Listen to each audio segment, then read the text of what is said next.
Gak boleh invest loh. Saudara-saudara, itulah tema renungan hari ini dengan judul Gak boleh invest loh.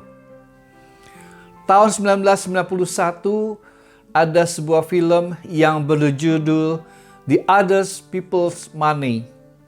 Dan ada adegan di mana Larry yang diperankan oleh Danny DeVito bangun pagi karena deringan alarm jam di mejanya. Sambil tetap di pembaringan, ia berusaha untuk menjangkau desktop komputer yang ada di samping tempat tidurnya dan melihat tampilan pergerakan bursa saham yang sedang bergerak naik atau turun secara dinamis. Sampai pada waktu malam, waktu menjelang tidur pun, ia selalu menyediakan waktu untuk melihat pasar bursa saham yang ditutup sore hari itu.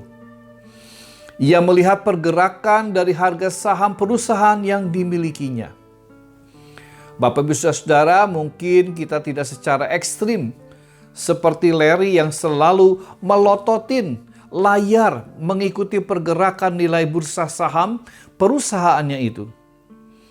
Beberapa tahun belakangan ini sudah ada alternatif lain, yaitu robot yang mewakili diri kita untuk menghitung saham dan mendapatkan keuntungan buat kita. Tetapi investasi saat ini memang sepertinya sudah menjadi suatu keharusan untuk mendapatkan keuntungan bagi pembiayaan kehidupan kita. Lalu mengapa judul renungan ini gak boleh investasi loh? Tentu judul ini hanya semacam kejutan saja, supaya kita semua dapat mengikuti renungan hari ini. Sebetulnya bukan tidak boleh, tetapi kita tidak membuat uang itu sebagai sesuatu yang lebih berharga dan mulia dari Tuhan Allah kita. Dalam Injil Matius pasal 6 ayat 19, Tuhan Yesus berkata, "Janganlah kamu mengumpulkan harta di bumi ngengat dan karat merusakannya, dan pencuri membongkar serta mencurinya." Zaman dulu orang mengumpulkan kekayaannya atau uangnya di bawah tanah atau di bawah pembaringannya. Tetapi jika tidak dipergunakan atau tidak dimanfaatkan, maka kekayaan atau uang itu akan rusak dimakan ngengat. Tidak bisa dimanfaatkan, menyebabkan kerusakan yang tidak sedap dipandang pada pakaian, karpet, dan bahan lain-lainnya.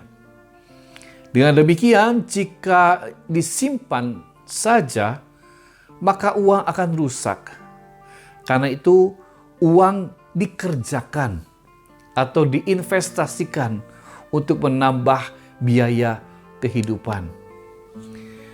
Saudara-saudara, Yesus melihat bahwa ada nilai investasi yang mulia, yaitu nilai-nilai etika moralitas yang sesuai dengan apa yang dikatakan oleh Paulus dalam Filipi 4 ayat yang ke-8. Jadi akhirnya saudara-saudara, semua yang benar, semua yang mulia, semua yang adil, semua yang suci, semua yang manis, semua yang sedap didengar, semua yang disebut kebajikan dan patut dipuji, pikirkanlah semuanya itu. Saudara-saudara, nilai-nilai ini dapat ditularkan dan diteladani. Nilai-nilai ini dapat mengubah dan membaharui self-image seseorang atau gambar diri seseorang menjadi lebih berdampak baik bagi sesamanya. Maka kiranya kita dapat mendahulukan yang utama dari semua kebutuhan yang perlu kita penuhi. Tuhan Yesus memberkati. Amin.